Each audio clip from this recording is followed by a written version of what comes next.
안녕하세요. 라온 편집실의 편집장 미아입니다.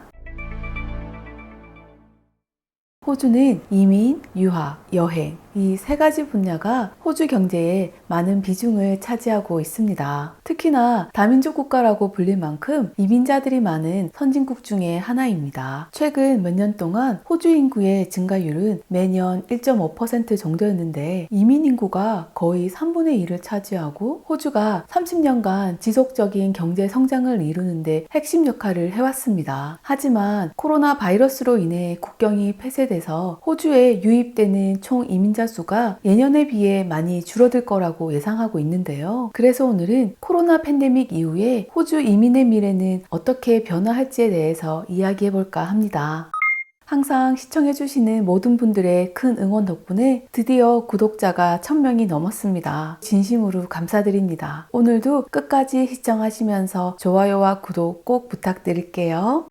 호주는 해외에서 유입되는 바이러스 감염을 줄이기 위해서 현재 자국민을 제외한 모든 해외 입국을 금지하고 있습니다. 이런 상황으로 2020년, 2021년에 해외 이민자 유입이 85% 이상 감소할 거라는 전망입니다. 그렇게 되면 최근 40년간 가장 낮은 수치로 호주 이민 역사상 최대의 감소를 의미합니다. 더군다나 연방정부의 발표에 따르면 코로나가 시작된 올 초부터 상반기까지 30만 명 이상의 임시비자 소지자가 호주를 떠났고 올해 말까지 추가적으로 24만 명을 더 잃게 될 거라고 예측하고 있습니다. 독립기술 이민 비자에 대한 신청 건수가 지난 4월 달에 단 50건 뿐이었는데 이는 3월에 1750건과 크게 차이 나는 수치입니다. 그도 그럴 것이 임시비자 소지자는 코로나 팬데믹 기간에 잡키퍼나 잡시커 같은 영주권을 가진 사람들이 받는 정부 혜택을 전혀 받을 수 없었는데요. 스콧 모리슨 총리는 호주에서 스스로를 부양할 수 없는 임시비자 소지자들에게 자국으로 돌아가라는 말을 하기도 했었죠. 그나마 버티고 있는 사람들은 코로나 때문에 일자리도 잃고 정부의 지원도 받지 못해서 재정적인 어려움을 겪고 있는 상황입니다. 임시비자 소지자들의 대부분이 영구 이민자로 이어지기 때문에 호주를 떠나 이민을 중단하는 것은 호주 경제에도 큰 영향을 미칠 것입니다. 호주 정부는 2020년, 2021년에 영주권 발행수를 지난해와 같이 16만 명으로 설정했지만 지금 상황에선 실제 이민자들의 수는 이 숫자에 한참 못 미칠 것으로 예상하고 있습니다.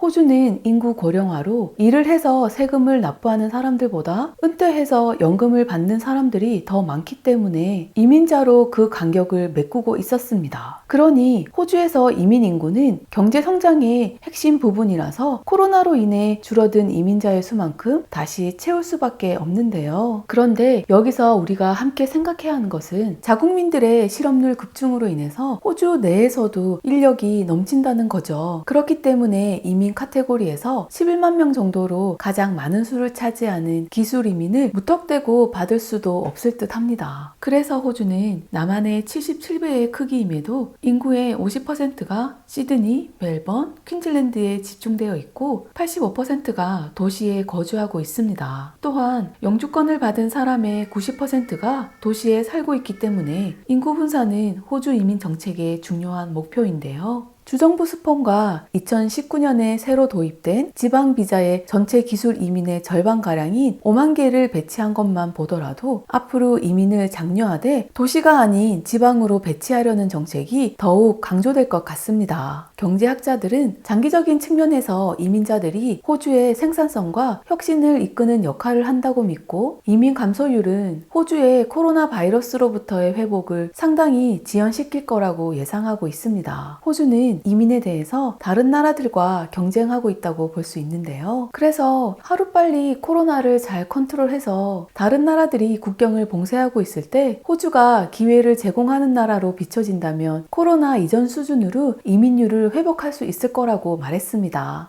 이민자들은 근로자이고 납세자이며 소비자입니다. 그동안 호주는 이민의 문을 좁혔다 열었다 주기적으로 반복하면서 추가되는 영주권자의 수를 조절했었지만 만일 코로나가 잠잠해진다면 경제 회복을 위해 다시 이민을 급히 부추기는 정책을 내세울 거라고 생각합니다. 그러면 그동안 호주 이민을 계획하고 계셨던 분들에겐 분명 기회가 될 수 있을 듯 하네요. 오늘 준비한 영상은 여기까지입니다. 오늘도 끝까지 시청해주셔서 정말 감사드리고요. 다음 영상에서 또 건강한 모습으로 뵐게요.